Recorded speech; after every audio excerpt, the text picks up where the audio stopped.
All right, and our next speaker is another MD that is looking at care for patients from a different perspective, from an integrative, functional medicine, conventional perspective, and Christian perspective, spiritual, so all things blended well into one. Dr. Sean Troxclair is board certified in internal medicine, critical care, and he's going to be talking to us about these topics. Help me welcome Dr. Sean Troxclair. And also he is coming from North Louisiana, so we are blessed to have him come all this way. He does have his table, which is an orange table towards that part of the room, so please make sure to check that out. Hello, hello. As she said, my name is Dr. Sean Troxclair. I'm an internist, and up until recently, I was an active critical care physician in ICU medicine as well. And during my training years ago, now it's weird to say that, but years ago, during my training, I also was weird and got boarded in nutrition. So I started incorporating nutrition in my practice very early in the ICU, which got a lot of criticism, as you can imagine.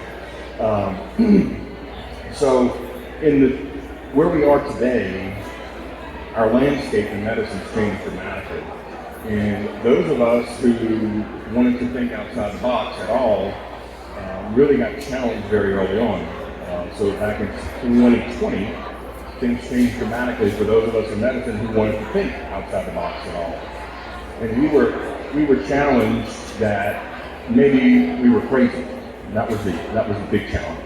Okay, and so those of us who did practice traditional medicine who also wanted to talk about that and talk about these other lifestyle things, we were stuck with this juxtaposition. Either you buck against the system or you don't. And so really the concept of the talk was saying, how do you merge all of this together? How do you merge functional medicine? How do you merge integrative medicine? How do you merge traditional medicine? The short answer is you just do it. The long answer is expect a lot of play. So how did we get there? Almost every physician I know who's doing this, and I mean right now I'm referring to MDs specifically, or those that are trained in a particular way, they had to have gone through or watched something pretty horrific. For a lot of folks, COVID was horrific enough to wake them up. For those of us, it happened years back. And for me, like briefly I'll say, it started really in 2009. There was a patient I know who was vaccine injured in 2009. And so as the patient continued to work or attempt to work over the next 48 months, the patient started developing all these crazy symptoms like tachycardias and passing out cells, and he went to multiple physicians to get answers and got nothing. Okay? Continuing to work, this patient had a very heavy workload. Okay, ultimately found an endocrinologist who passed him into the bucket of Hashimoto's thyroiditis. So he got this diagnosis of Hashimoto's. And as he continued with traditional medicine, the end result of that, after 5 years, the patient had gained 125 pounds. The patient had a cardiac arrest sitting next to his life in a movie theater. The patient the following year had a respiratory arrest with a simple anesthesia procedure that stopped his lungs. That patient was me. And so, two things have to happen when you realize you just got a place.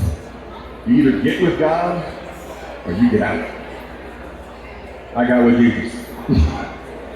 And that changes the landscape of everything, guys. So we can talk about plants, we can talk about animal meats, we can talk about exercise, but I'm going to tell you right now, the healer is the healer. Period. And if you're not with him, it don't matter what you do, you're not going to get better. Rule number 1, for merging all concepts, repentance, you gotta have it. Rule number 2 is forgiveness, you gotta have it. Rule number 3, if you got a bitter root, you better get rid of it. It's not supposed to be there, okay? Period. I'll give you some tenets, central tenets of how you can make your life better real fast, and they're free. We are children of the light. Get in it.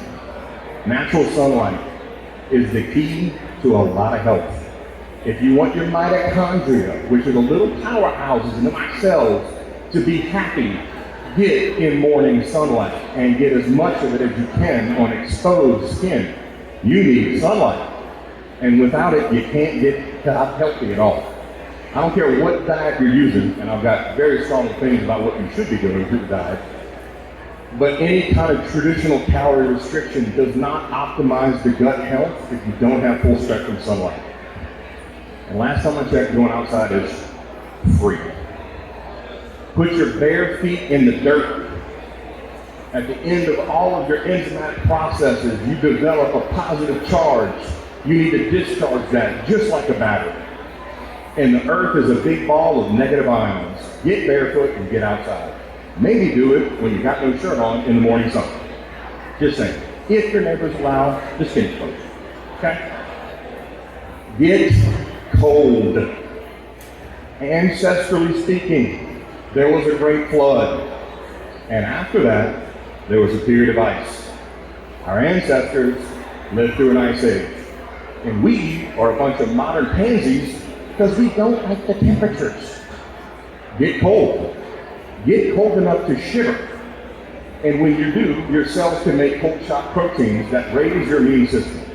Cold water, putting your feet in the dirt, and getting in the sun. How much does that cost you? It's a lot cheaper than any pill that any doctor's ever going to prescribe you.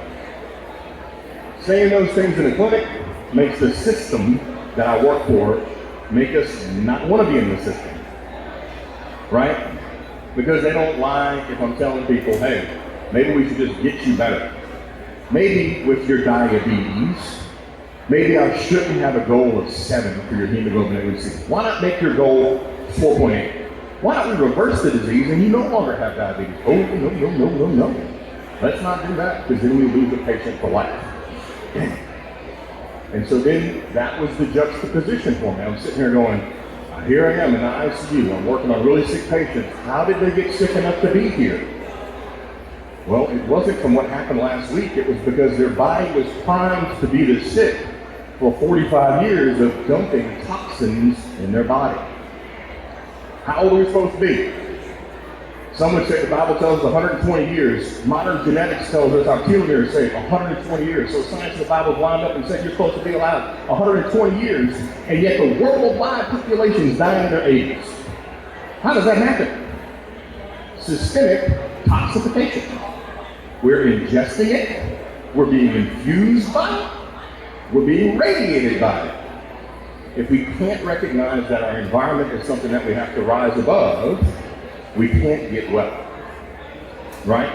Don't be trapped in your own body, be an active participant in this world, right? Educate yourself just a tiny bit every single day. I had to red pill myself. I call it red pilling. I had to red pill myself, right? And why did I have to red pill myself? Because I was stuck in convention. Do I still use traditional medicine? Yes. Ellen started this thing saying, hey, if you're bleeding, you might need to put a Band-Aid on that. I will still use a Band-Aid, people.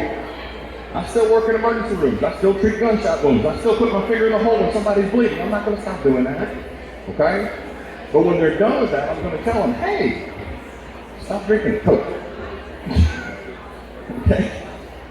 There is a ton of things that we can do to optimize our health, and most of us today, self-included, still unhealthy but healing. I don't care if you're healed. I care what your process is, right? And oftentimes, that is really the key. Enjoying the process to health. People have gotten lazy. We don't like to work. We want the end goal. I just want these pills, doc. I just want this shot. Please, Lord, give me this thing that's going to make me lose all this weight. Yada, whatever it is. Because they want the goal. Change the frame of mind that we enjoy the process. If you don't enjoy the process, the goal means nothing. Enjoy the work. You are worth the work. The Creator created you in His image and likeness. He loves you. Enjoy the work. Put the work in. Because when you put the work in, other people are going to see what you're doing. They're going to say, what are you doing? And now you're making other people healthy. That is how we change this whole deal. We have to change this whole deal, and we do that by one person at a time. And it's not going to be your doctor. and it's not going to be your providers, and it's not going to be your healthcare providers who are going to do that to you. It's going to be you in the seat doing that with each other. We really should be consultants. I don't want to see a patient for the rest of my life. I want that patient to get well enough and not need me again. That's what it should be. So to say we're merging concepts is, in a sense of fallacy, I'm trying to frame shift the entire mindset. Do I still use traditional medicine? Yes.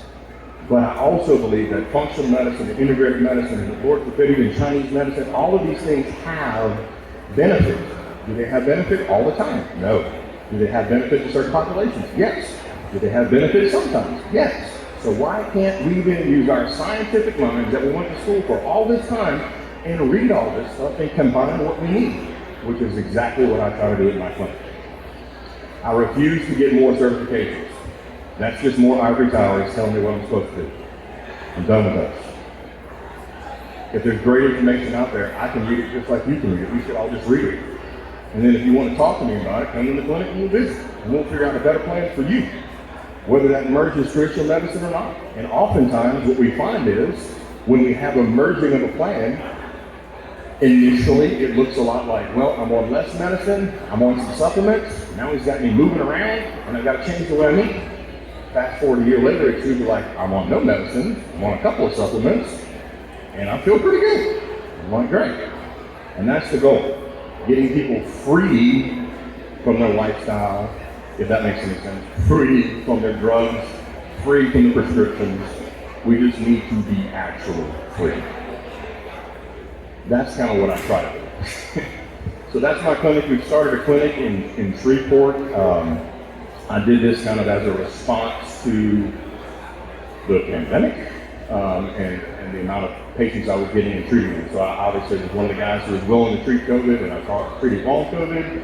And now we've been treating Lyme disease, mold intoxications, long COVID vaccine injury patients, neuroinflammatory diseases.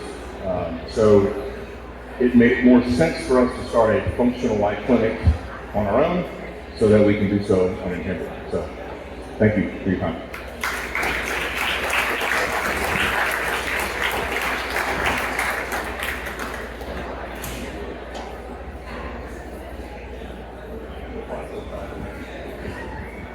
Thank you, Dr. Sean Troxclair.